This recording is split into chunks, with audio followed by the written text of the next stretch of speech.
Hello, and welcome to Check This Out. I'm your host, Rachel Barenbaum, author of the novel Atomic Anna. I'm here to bring you emerging and diverse authors, books, and ideas I think you should be reading and thinking about. This is a brand new show. It's a partnership between the Howe Library in Hanover, New Hampshire, and NHPR, and we are very, very excited to be bringing this to you. If you miss an episode or want to hear more, you can go to nhpr.org or thehow.org and download every episode as a podcast. Today, my guest is the one and only Ayana Mathis, and we are discussing her brand new novel. It's her second book called The Unsettled. I love this book so much. I have to say, I loved her first book so much that when I saw the second book was coming out, I grabbed it. I think I replied to her publicist within like 30 seconds. And it scared her when I said, please send me a copy. What I love so much about this book is that it straddles the South, a small town, Bonapart in Alabama, and Philadelphia in Pennsylvania. And you really feel the pull of the Great Migration, right? The reverberations from that history is in that pull from the North to the South. It's really about people that are stuck between. The book is about family, about being loved, but it's also about being alone and wandering alone, and how you can be surrounded by so many people and still be alone. And that just really hit hard, and I loved it. It's filled with themes like maternal love, neglect, and mental illness.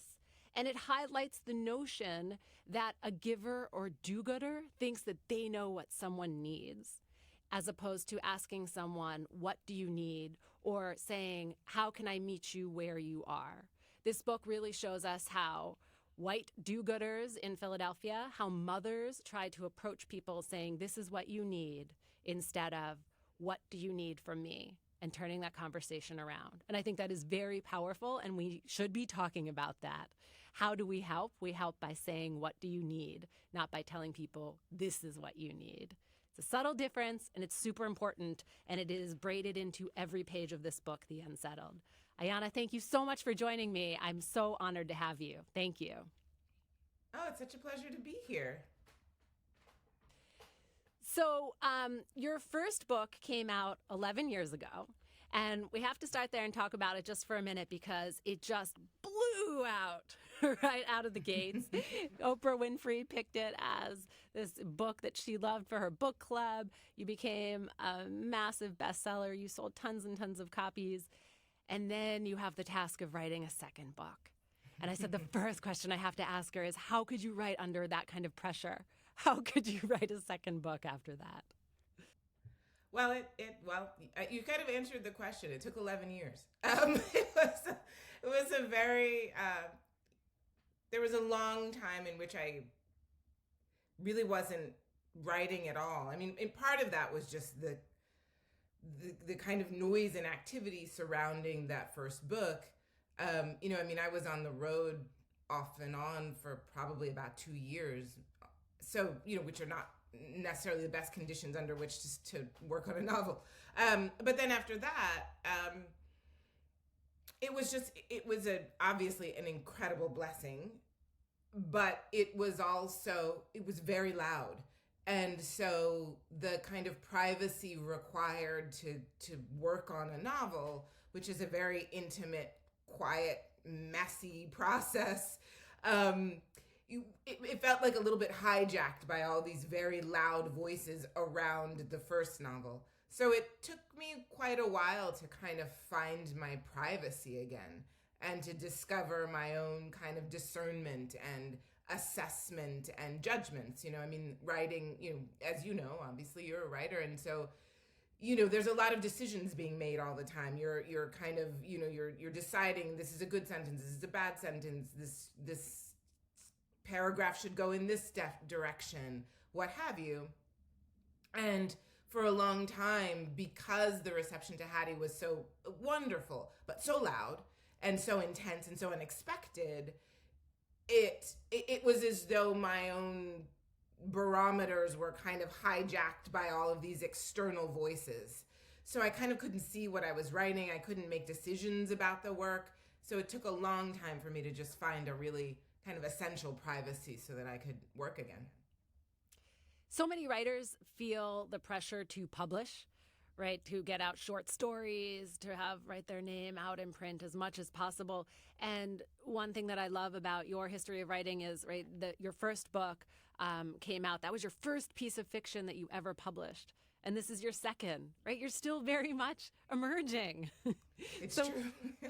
yeah. So, I mean, how does that feel? I mean, it's a strange process, and it's a strange kind of, it's been a strange trajectory, a very fortunate one, but definitely sort of an odd one, I think. And part of it, I mean, I'm a late bloomer. So Hattie was published when I can't remember if I was 39 or 40. But either way. And so it is true, absolutely, that I'm emerging, but I think I also began emerging much later than many writers do, I guess. But you were writing before. You were trying to write poetry. You were writing memoir, right? You were a fact checker. You were still in the writing world. Yeah, very much. I mean, I just didn't write fiction. I wrote some fiction when I was like a kid. And then I thought for many years that I was a poet and I was going to be a poet, and I wrote poetry for years. I didn't publish any of it, which is fortunate because it's not very good. So that's better for everyone. But and so I wrote some nonfiction because as you mentioned, I worked in magazines for a long time. And I did things like that. I was working on a kind of memoir-ish sort of thing that I actually applied to grad school with. But then when I kind of tried to fictionalize it and further develop it, I discovered that it was kind of dead in the water. And then pivoted from that, and then that's it. And then Hattie emerged, thankfully. So let's dive right into the book. You give us 3 generations of a family. We have Duchess, Ava, and Toussaint.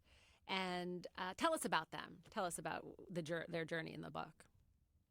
So Duchess is I'm hesitant to call her a matriarch. She wouldn't like that, but I guess she is, sort of. She's a retired itinerant blues singer. She lives in a little town in Alabama called, it's hard to even call it a town, and we'll call it a town, called Bonapart.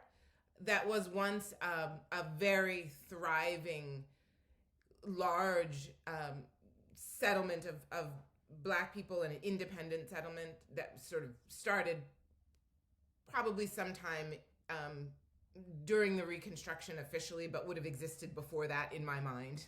And it was once, about 10,000 acres. They cooperative farmed. It was a very thriving, successful place. But when we meet it in the novel, which is set in the 80s, the mid-80s, it has been reduced to quite literally 5 septuagenarians and octogenarians who are kind of alone on this land. They've lost a lot of it, like 90% of it probably. And they're trying to sort of hold down these remaining acres as a legacy for their children and in homage to this Bonaparte place's grand history. So that's Duchess. And then her daughter is Ava. Ava, like many I guess pretty much all of the children of Duchess's generation left. Again, sort of references to the Great Migration that you gestured towards when we began talking. She's gone. She left. She sort of wanders around a little bit for a while and ends up settling in Philadelphia. And when she's there, various things happen. She meets a man. She falls in love. She has a baby. They split up. She has a marriage that fails. She's a searcher. She's a seeker. She's looking for something she can't quite name. Probably what it is the sort of grandeur and independence and kind of incredible legacy of the place that she left, which is Bonaparte. And she's looking for that, and she's looking for something to believe in. But she never really quite finds it until she does, which happens in the book. I won't talk too much about it to avoid spoilers. In any case, the third of these main characters is her son, Toussaint. When we meet him, he's 10 years old, and he's a pretty strong kid, very introspective, very perceptive, kind of precocious, and finds himself really kind of in the middle of his mother's mistakes, and sort of having to deal a lot with his mother's mistakes. Okay, so we are going to dive right into the novel and talk about the opening where you present Ava and Toussaint. They are checking into a shelter. Would you mind reading that for us? Happy to. Then she wrote, "Last night, me and Toussaint were sitting on a bench in a bus shelter across the street from a lady's house out in the Northeast. She had a pitcher of iced tea on her table. It was dark in the bus shelter. Then the street light came on over us, and we were lit up. That woman in her kitchen saw us, so I didn't think we should stay there. And we were so tired. I spent nearly all the money on a motel. In the morning, my son asked me where we'd go after we left there. 'Are we going to spend the night again here?' is what he said. I got him an egg sandwich at the McDonald's down the street. We sat in the air conditioning and watched some kids on the slide in the play place. I'd put aside enough for bus fare so that no matter what, we could get somewhere. We used the bus fare and came here on the L." Very powerful. So then you set the scene, they're checking into a shelter, but also you're giving this idea of what am I leaving behind for my child and for the future generations? And we see Duchess also tries recording and writing out her history, right? So that people know what's going to happen. So I would love to hear you talk a little bit about that need to leave a record, right? To show your mark for where you are. Yeah, I mean, I think it's interesting. One of the things that I was thinking about in this novel was actually this notion of how to tell a story when there is no accurate record, right? So there, Ava has her version of things. Duchess has her version of things. Both of those versions are compromised for various reasons, right? For their personalities and their proclivities, also for a lack of a kind of accurate historical record, quote unquote, right? And then the other person is a kid. so his understanding of things is also necessarily compromised simply by virtue of the fact that he can't have all the facts because he's 10. So I was really interested in how to tell a story in which there is no accurate record per se.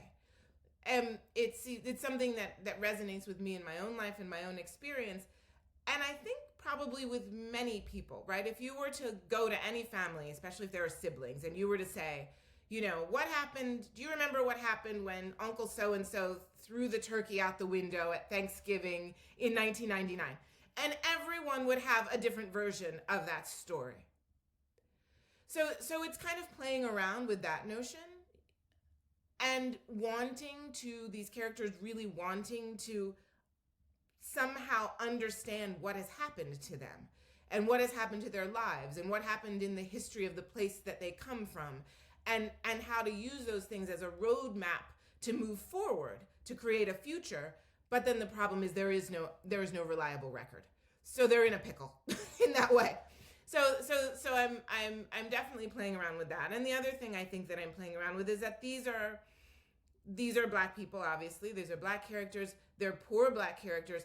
And they're poor Black characters who also live and have chosen to live in ways that are largely unconventional, unremarked, unmapped, and not historicized. So I'm also kind of playing around with the notion of the idea that there are histories that exist that are not recorded. They might have deserved to be recorded, certainly they did, but there is no record of them. Or the record is really small, or it's flawed, or it's incredibly partial. So these folks also are people who have to create their path forward through terrain that is often unremarked and overlooked. So there's sort of multiple levels in which I'm thinking about a record or a history and how that might be missing. But you're also opening by showing us Ava at one of the lowest points of her life. She is going into a shelter, and you show us that this entire process is just dehumanizing. And on the surface, you have these white women who look like, they're supposed to be there to help and give her a hand, and yet every aspect just reminds her how terrible this is, right? And that she is not being treated as the human that she is. Can you talk about writing that? How hard was that, and how did you write that? Well, it took a few years, actually. Those shelter scenes were really difficult to write, in part because a lot of the settings in this book, and I'm sure we'll talk about others later, but they're not settings with which a readership would necessarily be familiar, right? Like if I set a book in 1989 in New York City, let's say, right? We all have some kind of bonfire of the vanities notion of what that would look like, right? Now, obviously, my book might play with something like that and make it my own. But the point is, there's something there that people are drawing from. A family shelter is not necessarily a place that people have anything to draw from. So part of the difficulty there was making this setting believable and real and dynamic, and almost kind of feeling like I had to build it from the ground up so that readers could enter into it, because they may not have any sort of model or template for that in their minds. Or the one that they might have might not at all be what I wanted it to be. That is, I think, we probably have a lot of judgments very often about homelessness, about shelters, about that whole kind of realm of thing. And I was really very interested in subverting a little bit.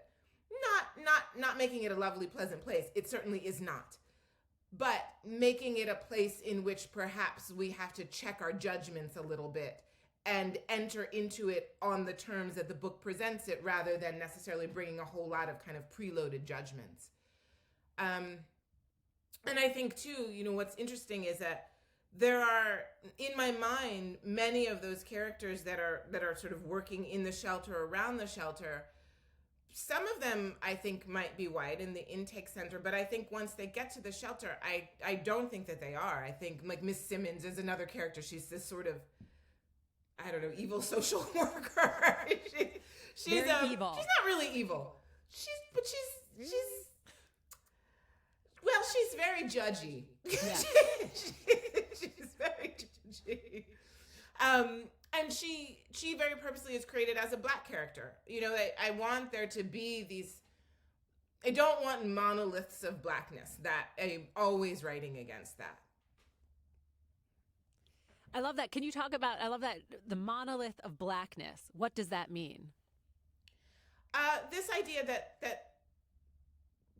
Black people somehow all have the same history, or the same, a kind of flattening of Black people into something that doesn't have textures, that doesn't have nuance, that doesn't have vast differences, that doesn't take into the account that some Black people are poor, and some Black people are rich, and some Black people are working class, and some Black people are stupid, and some Black people are geniuses, and some Black people are amazing people, and some Black people are horrible people. Just the basic humanity that we grant everyone else, that there's an enormous variation in people. And I think very often, because we live, in a racist country with a racist legacy, Black people tend to be flattened into a series of tropes almost, and are seen to be acting in and out of a history that also is flattened. So when I say a monolith of Blackness, that's what I mean, this sort of saming, I guess. So we were just talking about the opening of the book, where we see Ava and Toussaint walking into this shelter, a family shelter in Philadelphia. And we have a whole other section of the book that is dedicated to Ava's mother, Duchess, and she is down in Bonapart, Alabama. So can you tell us about that section of the book and that town of Bonapart? Bonapart, Alabama is a fictional place entirely, inspired by an actual place in some ways called Gee's Bend, which is on a bend, little tiny place on a bend in the Alabama River. If folks have heard of Gee's Bend, it's probably because some very, very famous quilts come from there. A couple of them are in the Smithsonian as we speak. Gee's Bend was originally populated by Native people, of course, which is something that is gestured towards quite frequently in the book. But then enslaved people were brought there, etc. Plantations established. But by the late 1800s, it had become something of a more independent kind of place. If you fast forward in its history, in the 1930s, there was a lot of intervention from the WPA. And the WPA was very interested in rescuing, I did air quotes, rescuing people from rural poverty. And they did a bunch of land grants.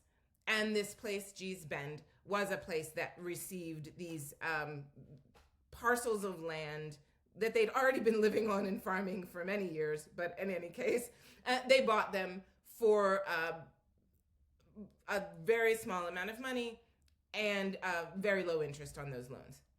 So that's a little bit of a history, which I mention not just because of Bonaparte, because I think it's also an important history in the kind of understanding of rural Black people and rural Black farming and rural Black ownership, which is a rural Black land ownership, I should say, which is a really important part of this book. So that's part of Bonaparte's inspiration. The other part is there were really all of these fascinating Black settlements, townships, etc., that cropped up all over the South during the Reconstruction after the Civil War. Most of them are long gone, but there were many. There are a few that still exist. There's a place called Mound Bayou in Mississippi. There's a fascinating place called the Kingdom of the Happy Land that was on the North-South Carolina border. And these places thrived. Many of them had kind of cooperative models. They farmed, they pooled their resources, they did all sorts of things, but then they were threatened largely by things that happened at the end of the Reconstruction, increased terrorism against Black people, capitalism changing, the agricultural landscape changing, and so many of them don't exist anymore. So Bonaparte in many ways is a sort of amalgam of these historical settlements and Black townships, at the same time that it is also kind of mythological in this book. It's a spiritual homeland and an extant place, but it is also, there are guards in the trees. There's one way in by land and one way in by water. So it is also a little bit, it has mythological elements.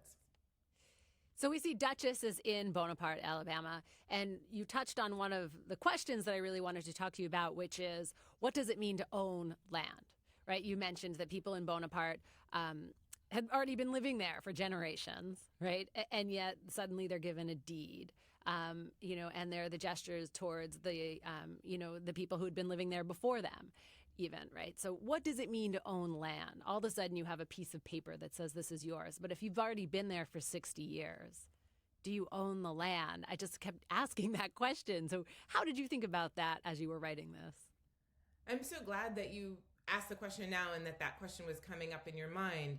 I don't think I know the answer. And I think in many ways the book is, or these parts of the book in any case, are raised to kind of raise that question and poke at it a little bit, because it's complicated, right? These people in Bonaparte, I talked a little bit about the history of a place like Gee's Bend, but in Bonaparte the history is similar, but a little bit different. I mean, they would have been living there since well before the Civil War.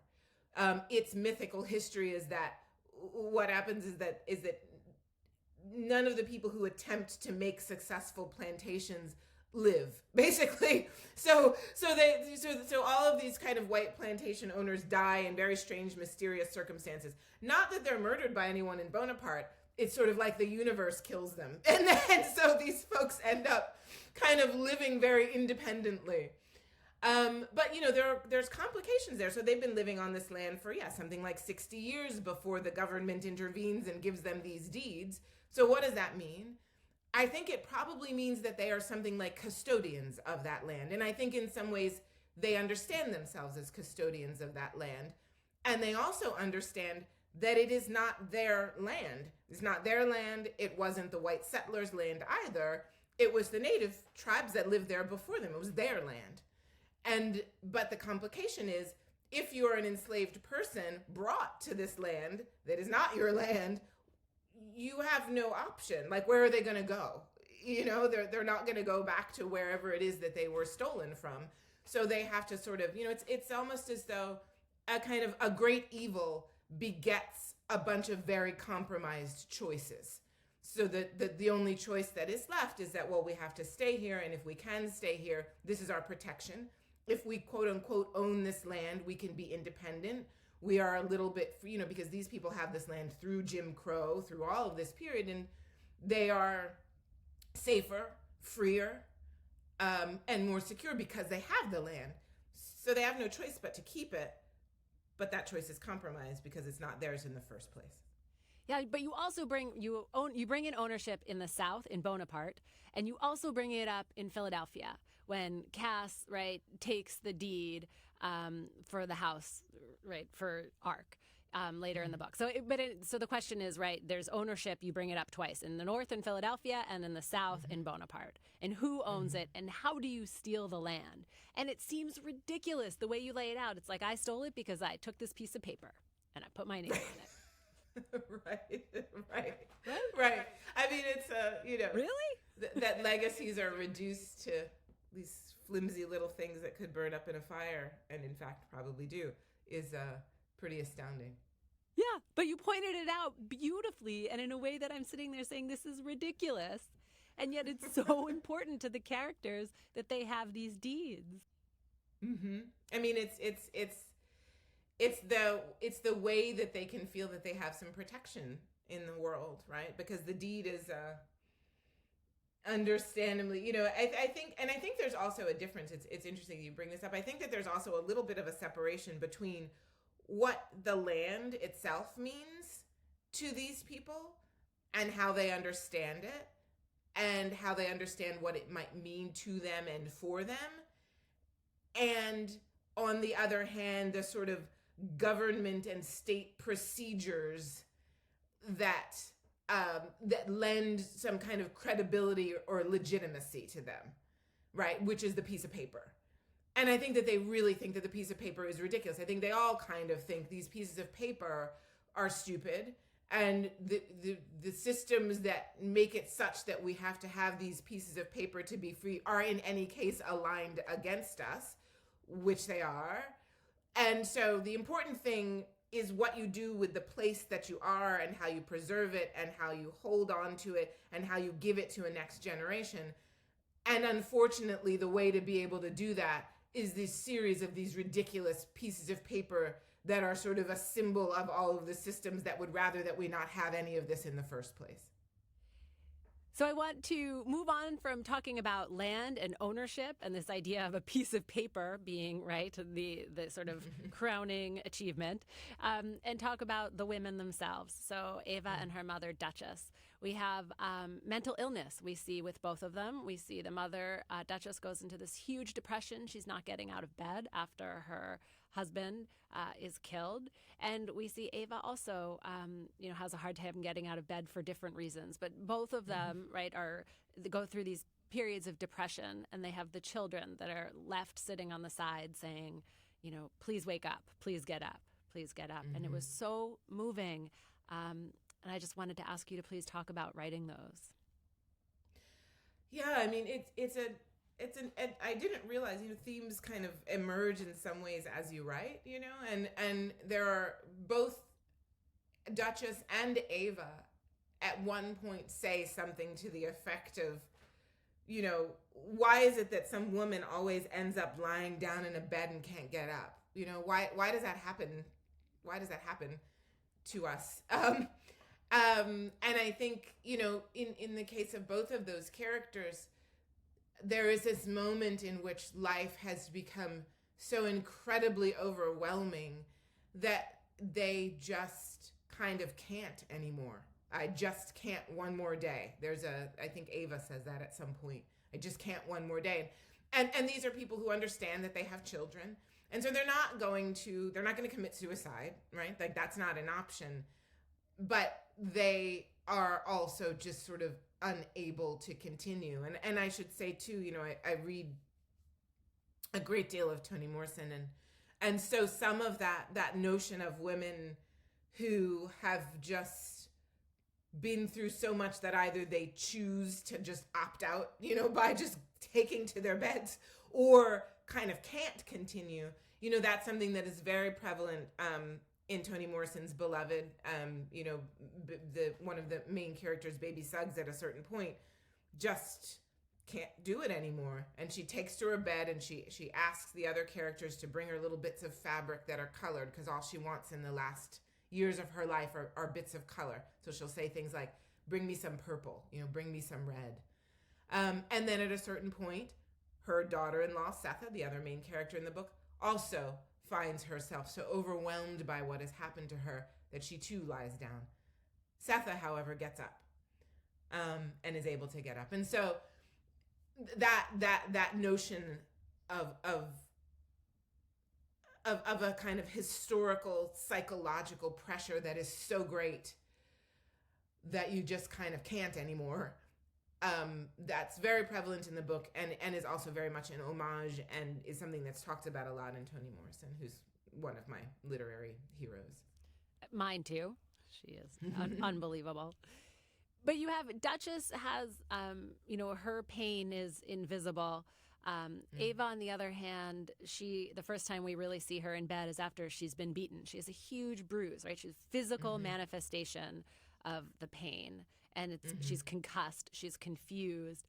And I just kept getting so angry at everyone around her that they weren't saying, what's wrong? Are you okay? Right? They just keep expecting her to just get up, even though you see the physical bruise. Right? So I wanted to ask you why you added that bruise and how everyone around her was still ignoring her, ignoring the bruise. So the bruise is, I'll answer the second part of the question first.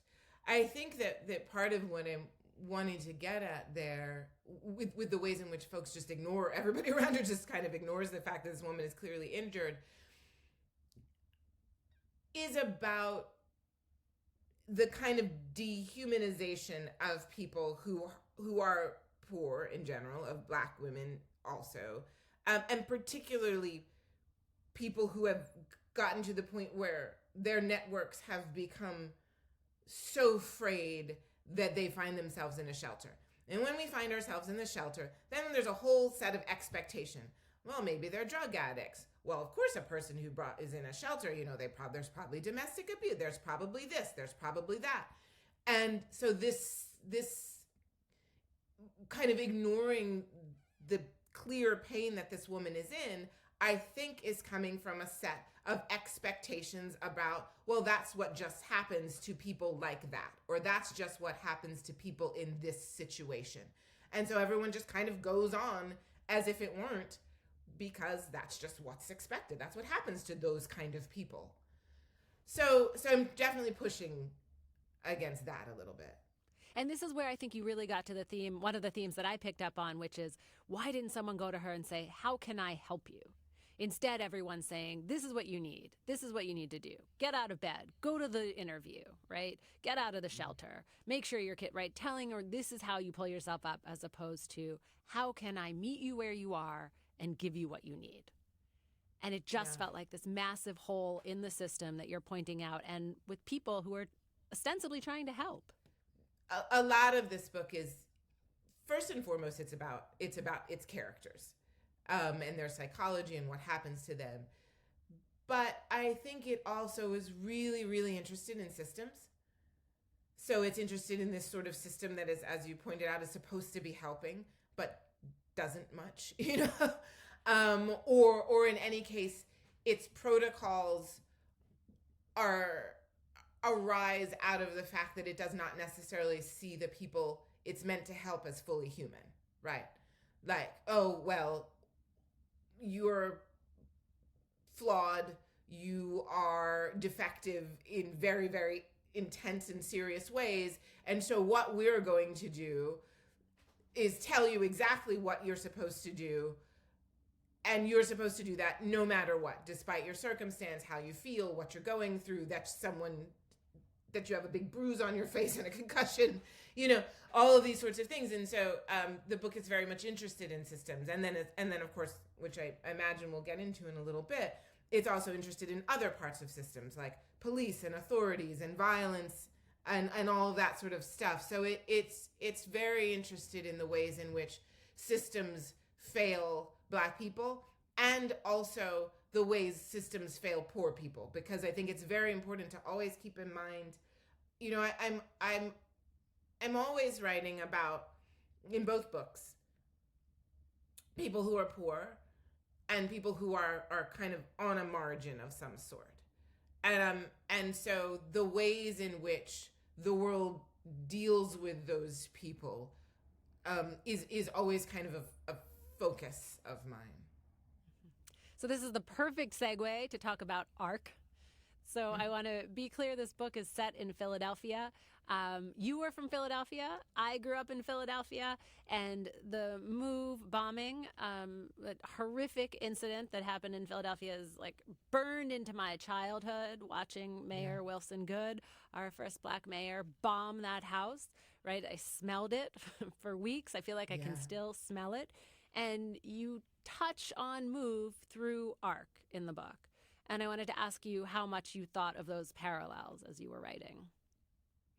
Quite a bit. I think it's important to say that ARC isn't MOVE. That's such a, MOVE actually still exists. The organization still exists.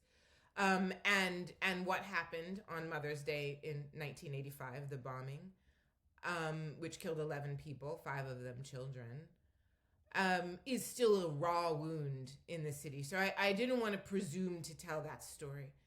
But I think ARC is a kind of homage to that history. And actually, I think I misspeak to call it history. It is a historical event that still has very deep reverberations and things to say about the present. So I also was interested in exploring questions that came up for me around MOVE. So there's the obvious questions like, how did this happen? Why would it be that if a group of Black people attempt to kind of create an autonomous living situation that's a little bit different from the ways that other people live, even if, and it's complicated, right? MOVE weren't great neighbors, actually, they were kind of a menace. But that doesn't mean that you should bomb them and kill their children, right? You know what I mean? So the questions also are, well, what are the complications in that kind of sort of utopic attempt to live autonomously and independently and to have freedom economically and otherwise and racially? Why is that met with outsized police violence? Why, for the people that lived on that block next to MOVE, and now I'll move it back to ARC and to my book specifically, if those folks have bones to pick with that group that's on the block, which they justifiably did, they really weren't great neighbors, what sort of position does that put these people in the block in which they say, hey, community board, hey, police, hey, whoever, can you help us? And then the police response ends up with them losing all of their homes too. So it's a lot of questions about state response and state violence. And it's also questions about what does an attempt at a Black utopia look like in very practical ways. It's also a question that's being asked in Bonapart, which is also an attempt at a kind of a Black utopia. How do you feed yourself? How do you keep the lights on? What do you do about the kids' education? What are the threats internally too, right? Like there's a lot of personalities, right? And not all of them are conducive to community building, even though they want to build a community. Not all of these people are noble heroes. Cass himself is really not a great guy. He's and that's probably putting it mildly. So, what sorts of threats exist internally, and then also what sorts of threats exist externally. And I think that MOVE for me, I was maybe 12 or so when it happened. And we didn't really talk about it in my family at all. I knew that something really horrible and very wrong had happened. but I didn't have a way to think about it or a vocabulary for thinking about it until much later, probably until I got to college and I sort of started reading about, African American studies and reading about, sort of poli-sci stuff and things like that, trying to understand what happened there. And then I got a vocabulary for it. And so I think in many ways, that part of this book is an attempt to kind of write my way into some of those questions. It's strange because if you grew up in Philadelphia like we did, MOVE was something that we didn't really talk about. We knew it was happening. We saw it on the news, right? But no one talked about the children that were shot. The extreme number, like thousands of rounds of bullets piled into this house, right? Mm-hmm. The response was absurd, horrific. It was a disaster. And we never talked about it in Philadelphia. And people outside of Philadelphia have never heard of it. And how is that possible? And so I was so, to see you trying to broach it in this book was a relief that I cannot even describe. And I know ARC is not MOVE, and there are differences. But this question of how do you write about MOVE and what happened and the number of failures that led up to that bombing of our own people in our own city, right? How do you write about that? I feel like for the first time, I saw that in your novel, and I wanted to thank you for putting that in there. Oh, thank you. What an extraordinary thing to say. Yeah, thank you. But I mean, have you felt that? Did you feel that, like, we don't talk about this in Philadelphia, and then did you sit down, like, how do I write about this? Yeah, I mean, it was really difficult. It went through, well, the whole book did, but certainly it went through a lot of iterations. I mean, I knew more or less how it would end even before I kind of knew a lot about other parts of the book. But the difficulty, I think, was in trying to approach MOVE and approach what happened there without recreating it, without disrespecting it, without reducing it to a sort of or being opportunistic about it, sort of like, oh, I've taken this story and I'm going to put it in my novel, so there was a lot of, that was really, really difficult. I hope I've succeeded. I don't know. But it was my hope to sort of create a narrative, like a very much a fictional narrative that was separate from that would maybe allow me to address those questions and address what happened there without disrespecting that history, or sort of rewriting it, I suppose. And the other thing I think that was really difficult is, I touched on it a couple of minutes ago, is that it's really complicated, right? Like, these folks are not necessarily heroes, you know what I mean? It's Cass, the leader of ARC in the novel. He's right about a lot of stuff. I mean, he's right about a need for autonomy. He's right about a need for freedom. He's a doctor, and so he sort of starts this free clinic. And he's right about, these immense healthcare deficits in Black communities, and he's trying to address them. He's right about all that stuff. At the same time, he's a narcissistic egomaniac, He's duplicitous. His motives are questionable, So this approaching this whole sort of subject and realm of thing without creating heroes or villains exactly, kind of giving these people nuances that were really complicated. I mean, he's a little bit of a paradox, I think, in some ways. That was a really difficult process that just kind of took a lot of writing and rewriting it and kind of adding little bits to sort of understand him a little more and understand him a little more and understand him a little more. Like you said, you make it clear that ARC, their compound, they're not great neighbors. You wouldn't want to be next to them, right? They have rats in their garbage and their compost. The garden is falling down, right? They're like boarding up their doors and windows, and they're, doing these neighborhood watches. They've got, they're right. They're not, you don't want your kids playing next door to this, but that doesn't mean that they don't have a right to live there and make those choices, that that's how they want to live. And so you point out that how does the system, the government, right, make it so that you can exist like, ARC does, or like Move did, and have neighbors next door that can exist how they want to live? How do you create that peace without, blowing up the house? And I mean that literally, which is what happened in Philadelphia. I mean, and, there's, I think one of the things that happens in the book, which I'm thinking about now, is that, sort of every time the government intervenes, something bad happens.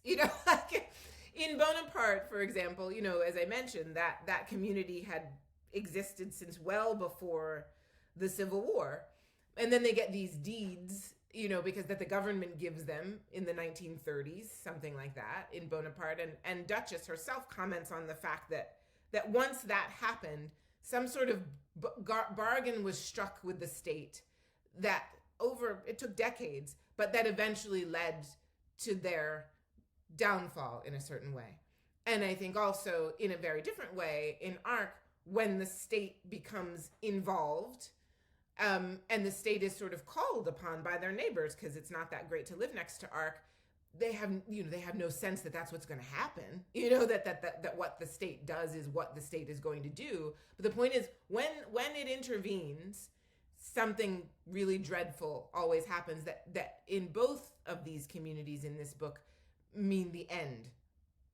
Ayana, we were just talking about Arc and the similarities that it is based on Move in Philadelphia. And we were also talking about mental illness and the characters in this book, how a number of them are touched by mental illness, depression. They have, issues. And I wanted to ask you on a personal level, I understand that your own mother struggled with mental illness. And how did you draw on that, or did you draw on that and bring that into the novel and into your writing? I mean, probably in some very tangential way. I mean, I think that personal experience so often, it kind of goes inside and it sort of goes through this process of memory and narrative making, like we all do, right? About all of our memories and our personal lives. And then it kind of comes out on the other side as something else. So perhaps not something that's direct, but that is informed by in some kind of way. The other thing I think that's relevant to your question is that, unless sometimes you're writing memoir, I think when you're writing fiction, at least for me, to try to translate my personal experience very directly, it doesn't work. I have to put it it has to kind of come channeled through a character and become something that's very different from my own experience.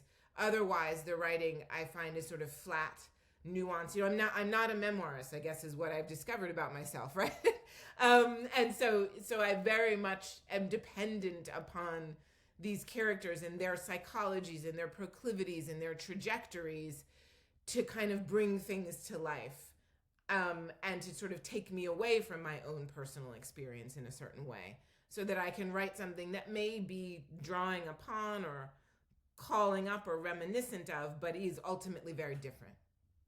I think you actually write something like that in the book. One of your sentences you wrote, "Ava never cared what was real and what wasn't. She would make up a story and live in it and screw everybody else."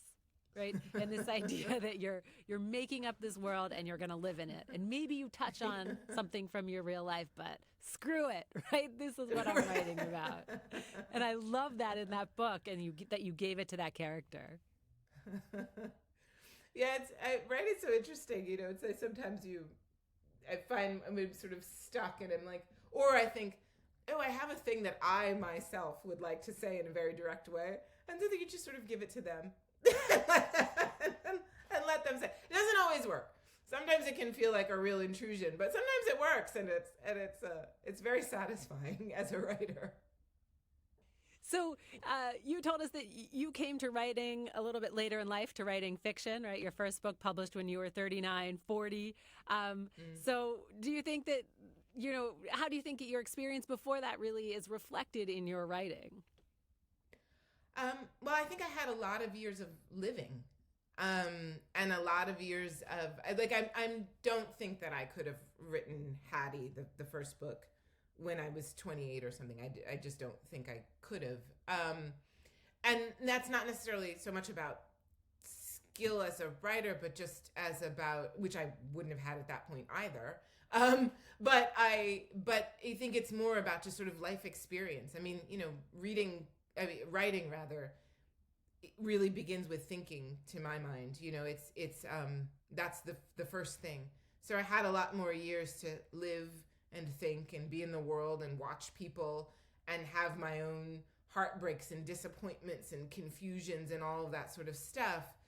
And that really kind of goes into the book and a certain set of experiences. I mean, as you mentioned, maybe at the top of the hour, that I worked in magazines, which I did for many years, and also that I wrote poetry. And so on just a sort of purely kind of technical level, both of those things teach you in different ways, but both of those things teach you a lot about precision in language. About specificity, about the importance of being succinct, which sounds funny coming from me because I know I have these sort of long flights of point of view, what have you. But I'm very digressive as a writer, I think, by nature in some ways. But the incredible training ground in terms of precision of language, like what is important, discerning, like what is the nut here, and what is not. So those, in terms of kind of practical life experience, those things helped quite a bit, I think.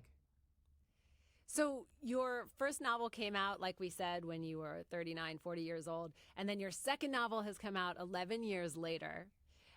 But a lot of writers really feel pressure to publish, to produce, right, to have stuff going out there. And you are the opposite of that. You produce these two beautiful novels, right, as opposed to just pushing out a short story every few months or whatever. So what advice do you give to people who feel this pressure, feel like they have to publish? I think things take the time that they take. And I'm very fortunate. My editor thinks the same thing. So I was very fortunate in that she, my book was like 3 years late, something like that. I tried to cut myself a little slack because in the middle of that there was a pandemic and a very turbulent presidency. So I'll leave it at that. But I was very slow in those years, and sometimes just stopped in those years. So, but back to your question, things take the time that they take, and I think you can have a fast book or you can have a good book. And once in a while you get lucky and it's fast and good. But if you don't, you don't. And so I think that's some of the advice I would give. And the other thing I would say is that there are other ways to be writing if you're working on a big fictional project and you're wanting to do something else. I write a lot for the New York Times. Right now I'm in the midst of a series called Imprinted by Belief, which is about fiction and religion. It's about a year-long series of essays for the New York Times. And so there are other ways in which, and I write a lot of book reviews, etc., and other essays. So there are other ways in which my writing self could be engaged and could get the sort of satisfaction of producing something. I mean, working on a novel for a long time is hard also because there's no gratification. It's like when when is this ever going to be done? And that can feel really difficult. And so for me, sometimes writing shorter nonfiction pieces is a way to kind of be like, I started it, and then a month later, I was done. It's very satisfying and buoying and kind of keeps you going.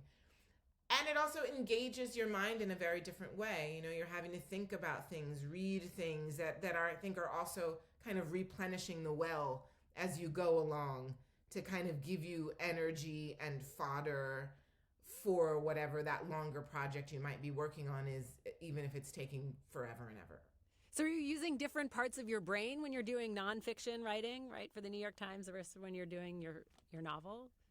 I think I am. I think the nonfiction pieces require a much more kind of analytic function, They kind of, I enjoy them because they sort of feel like they're putting a thought puzzle together, right? Like there's this sort of series of ideas that I'm chasing down and trying to link together.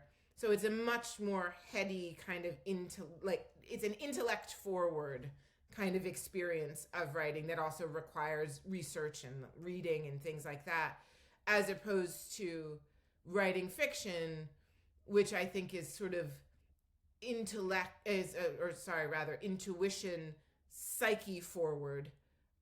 Even though it is certainly an intellectual activity, but I mean, for me, that can't be what it leads with, because I will think myself right out of a paragraph. Like if I'm attempting to be super heady about fiction, I cannot write it. That heady executive function thing, that has to come back in later in the editing process. It cannot lead the generating writing part of it.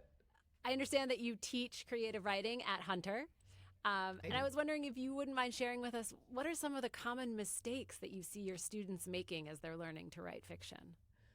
Well, I won't say specifically about them. I've taught in lots of places, so I don't want to reveal too much about them specifically.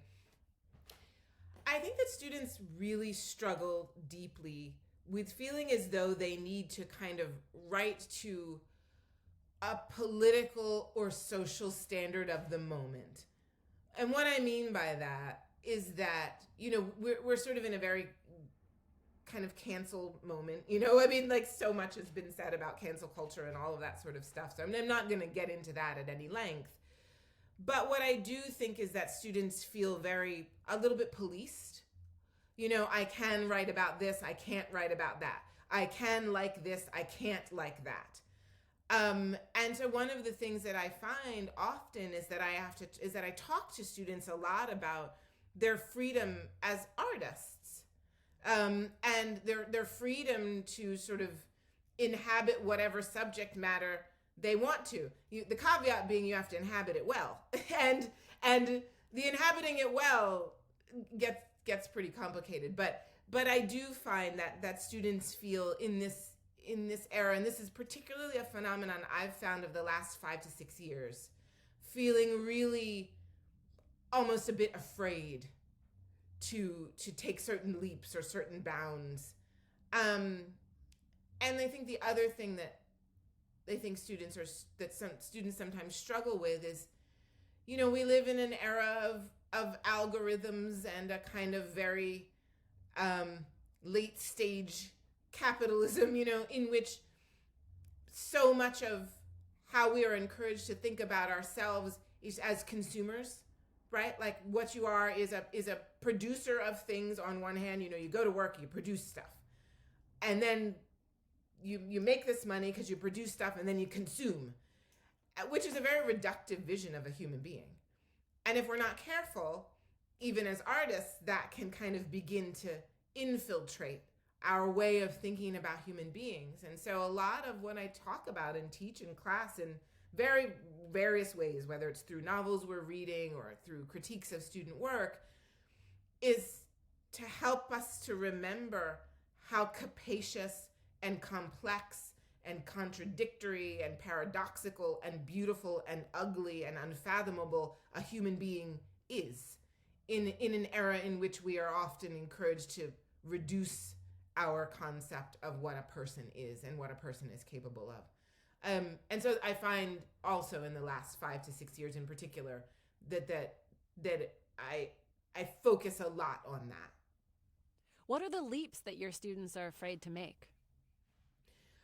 I think sometimes folks are afraid to let certain sorts of people do really bad things. So, for example, in this novel, every character in this book is Black, and as was the case in Hattie, more or less, not every, but mostly, certainly all the major characters, and most of them are not noble. They have moments of nobility, they have moments of greatness, but they're also incredibly flawed. They make terrible mistakes. They make terrible mistakes that not only cost them, but cost their children. So they're not perfect, to say the least. So to go back to your question, I think that sometimes I find that students are frightened of writing characters, Black characters, characters of color, poor characters, transgender characters, characters who are in categories that we might call, and I'm using air quotes here, protected, to allow them their full range of humanity by allowing them to make mistakes or to be ugly. I think that there's a lot of fear around that, in part because they feel they might be policed by it, and in part because of these histories that we come from, in which people like that were always demonized, and all they ever did in books and novels and movies was make mistakes and be villainized or be disregarded. So students are really aware of those histories, and they don't want to recreate them, and they're also afraid that if they do something that kind of shows certain sorts of characters in less favorable light, other people will get really angry with them. So we talk a lot about how our responsibility is to make full human beings on a page. And then if we do that, then we don't do either of those things. We don't recreate rather, the ways in which people of color, poor people, trans people, etc. were made in the past. We don't recreate that if we make full human beings. And, if people get mad at you, then they get mad at you, So that's an example, I think, of some of the leaps that are a little hard for students sometimes in this particular period. Wow, that answer just blew me away. Wow. Wow, and to think that, you'd be scared to show that full human being. Wow. All right, I'm going to be thinking about that for a long time. Wow. I think a lot of times students feel that they have to right wrongs. And boy, that's a lot of responsibility to put on an artist, right? So you're writing into wrongs, and you're probably critiquing them, but for it to be on your shoulder to correct 400 years of history, woo. Wow. Kind of not fair. Yeah. I could not finish a novel with that weight on my shoulders. That's for sure. Oh my God. So what kind of advice do you have for new writers, people who are just trying to get out there and get started? I think it's very basic. The first is write a lot. And to not be afraid of the messiness of what first comes out. I think part of the terror sometimes for people as they're setting up and establishing a writing practice is that most writers are readers first, right? So you've read all of these books. But the thing to remember is that all of these books have been edited, written, rewritten, etc. And so then you sit down and this just crap comes out, right? It's just horrible stuff comes out, and you judge it according to the standard of all these things that are sitting on your bookshelf or in your e-reader or whatever, right? Which is a totally unfair standard. I love revision, and it saves us. It's the chance to make everything better. So embrace revision is one of the things I always say to writers who are kind of beginning. And the other thing is read and read and read and read and read. I understand that you find the editing, the writing is just physically exhausting. And when you get to the end of the process, right, you're just drained beyond belief, right? So could you talk about that and sort of how do you get through that? What advice do you have for people who are feeling that exhaustion and wanting to, get up and keep writing? I wish that I had really good advice for it. One of the things that sort of came up for me with writing this book and as I think about when I'll move to another one is is there a way for this process to be more sustainable for me? And I don't know the answer to that question. I do find it kind of exhausting, and I wonder a little bit if it's inevitable, because it's sort of like you give it everything that you have. I mean, I gave this book everything that I had, and I don't know how to give something everything that you have without it draining you. There are things you do along the way, breaks, some of which are imposed on you because you just can't, some of which you think, okay, well, I need a moment.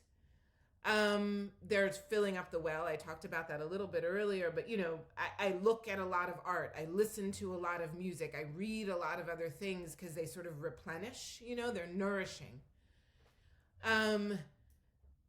But beyond that, I don't know. I wish that I did. I hope I figure it out one day, but I sure haven't yet. You've been listening to Check This Out on New Hampshire Public Radio.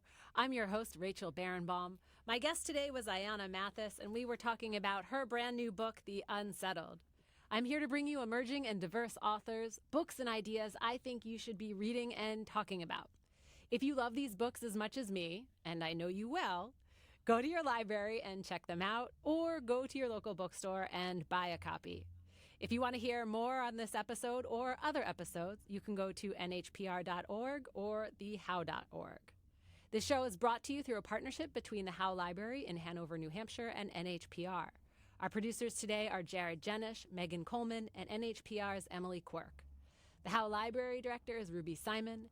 NHPR's Program Director is Emily Quirk. The show is sponsored by the Jack and Dorothy Byrne Foundation and the Howe Library Corporation. Thank you so much for listening. I'll be back next time with my guest, Emma Torge. We will be talking about her book, Ink, Blood, Sister, Scribe.